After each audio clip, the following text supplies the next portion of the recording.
In the 20th century, China plunged into some of the most turbulent transformations in its modern history. From imperial rule to the Republic, then civil war, national division across the strait, and the rise of two opposing regimes. Amidst this sweeping chaos emerged three women, three sisters, all bearing the Tong surname, from a Christian family in Shanghai. They stepped onto the political stage, not as silent figures behind great men, but as real actors who helped rewrite history.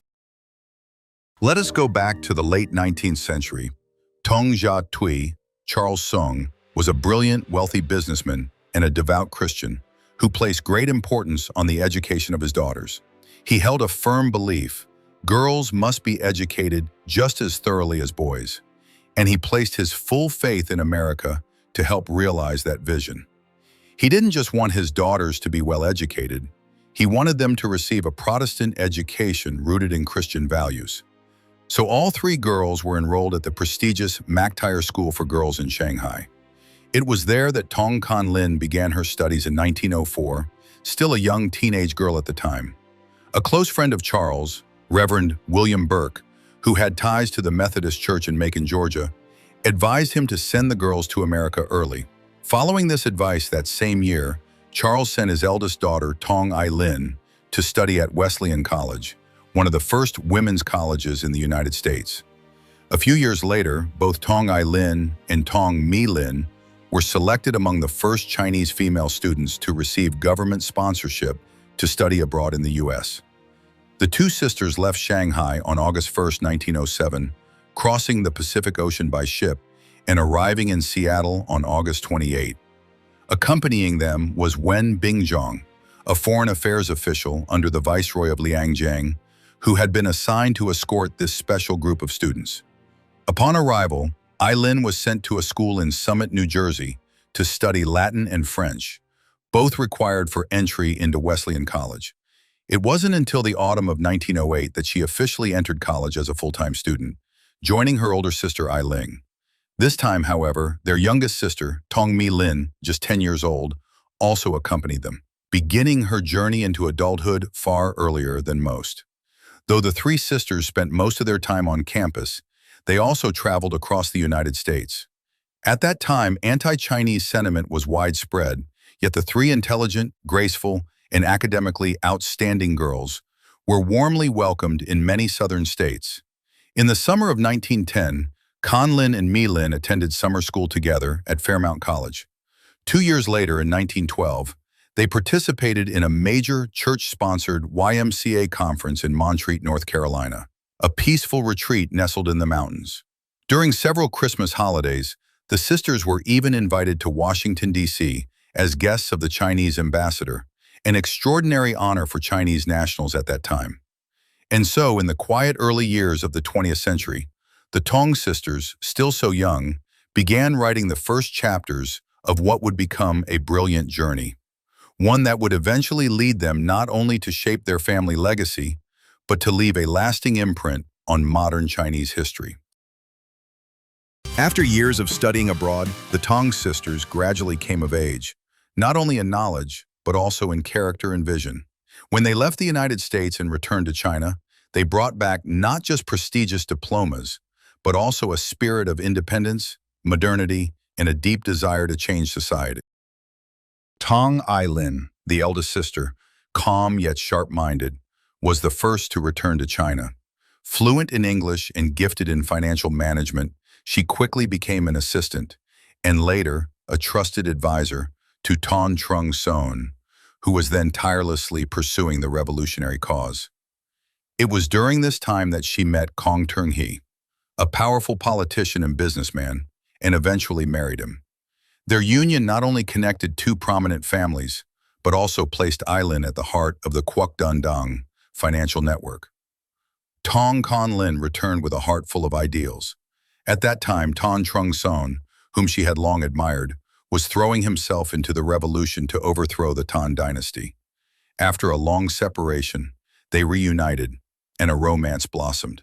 Despite strong opposition from her family, especially her parents, due to the age gap and religious differences, Kan-lin followed her heart. She married Tan Trung-son in 1915, and from then on became his inseparable companion in the revolutionary journey. Tong Mei-ling, the youngest sister, beautiful and quick-witted, returned to China while still very young. With her modern appearance, confident presence, and native-like English, she quickly became the center of attention at official receptions and international gatherings. But it wasn't until 1927, after years of political upheaval, that she stepped into her historic role, marrying Tuong Joi-tak, Ton Trung Son political successor in the Quoc Den. Their marriage represented not only the merging of political power and social influence, but also propelled Mei-ling into the spotlight as the most powerful first lady in modern Chinese history. The Soong sisters were not merely the wives of powerful men. They each became political figures in their own right, influencing China in profoundly different ways. Soong Ai-ling, the keeper of power's purse. Among the three, Ai-ling was the most discreet, yet she wielded tremendous influence behind the scenes. As the wife of H. Kung, Minister of Finance and later Premier of the Republic of China, she served as both keyholder and international financial liaison. Though she avoided the political limelight, everyone knew, without Ai-ling, there would be no money to run the revolution. She was also instrumental in organizing charitable work, famine relief, and war aid, efforts that helped the Nationalist Party gain popular support. Ching-ling, the woman of the people. In contrast to her elder sister, Ching-ling took a more radical revolutionary path. After Sun Yat-sen's death, she gradually distanced herself from the Nationalist Party, now controlled by Chiang Kai-shek, believing it had strayed from her husband's founding ideals. She leaned toward the communist cause and was revered by the Chinese Communist Party as a symbol of justice and national integrity. When the People's Republic of China was established in 1949, Mao Zedong personally invited her to become vice president, even though she had never been a party member. For the rest of her life, she served as the humanitarian face of the Beijing government, advocating for women, children, and the poor, and preserving the image of the loyal widow of Sun Yat-sen as a bridge between revolution and historical legacy. Soong Mei-ling, the most powerful first lady in Asia. With her intelligence and masterful diplomacy, Mei-ling became Chiang Kai-shek's closest ally throughout his rule. Far more than a traditional first lady, she was a diplomatic powerhouse. In 1943, during the height of the Sino-Japanese War, Mei-ling addressed the U.S. Congress in flawless English, becoming the first Asian woman ever to do so. Her speech deeply moved the American public and played a key role in securing vital U.S. aid to China during World War II. She also oversaw education, directed charities, shaped China's international image, and served as a balancing force within the Nationalist Party. After the Nationalists lost the Civil War and retreated to Taiwan, Mei-ling remained their global spokesperson well into the 1980s. Each sister walked a different path, but none of them lived in the shadows of their husbands. They were true players in politics, not just behind the scenes, but on the world stage. They didn't merely influence Chinese history, they redefined the role of East Asian women in modern history. One family, three ideals. The tensions and affections between the Soong sisters form a deeply emotional chapter, beautiful yet heavy with the weight of history.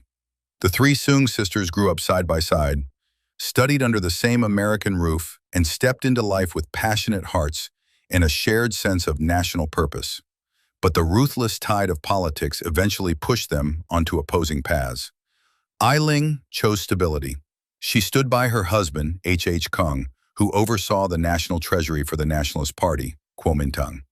Ching-ling, after Sun Yat-sen's death, turned her back on the Nationalist Party, believing it had betrayed his revolutionary ideals. She leaned toward the communist side and would spend the rest of her life in Beijing.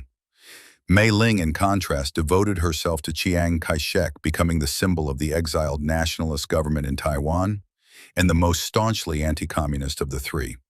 These divisions brought growing distance among the sisters, not only in political ideology, but also in personal contact. When China plunged into civil war between the Nationalists and Communists, the relationship between Ching-ling and Mei-ling grew especially strained. One was the First Lady of the Red Revolution, the other, the First Lady of the anti-communist nationalists. They were nearly cut off from each other throughout the most turbulent years. There's even a well-known anecdote.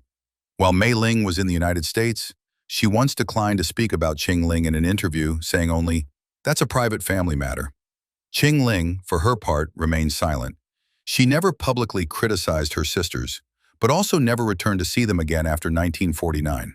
Though divided by politics, the bond of sisterhood was never fully lost.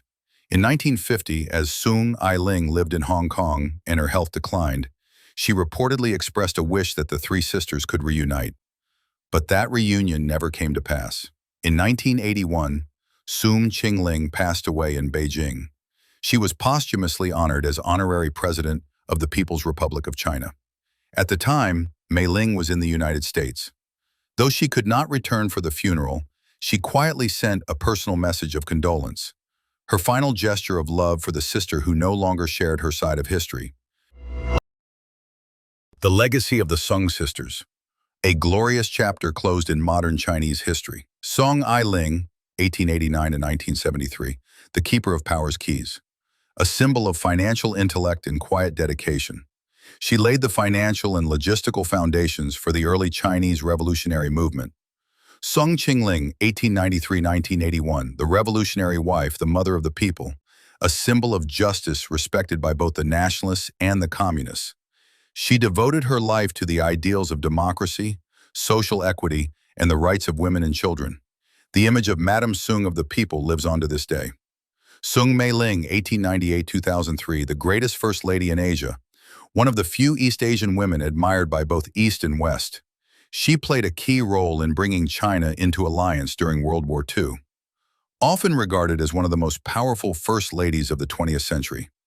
Though their paths diverged, and at times even clashed, history would not be able to separate their names from the great upheavals of modern China.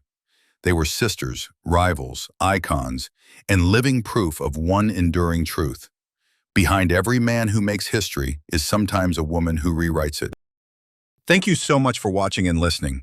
If you enjoyed this content and found it interesting, don't forget to leave a like, subscribe, and hit the notification bell so you won't miss any of our upcoming videos.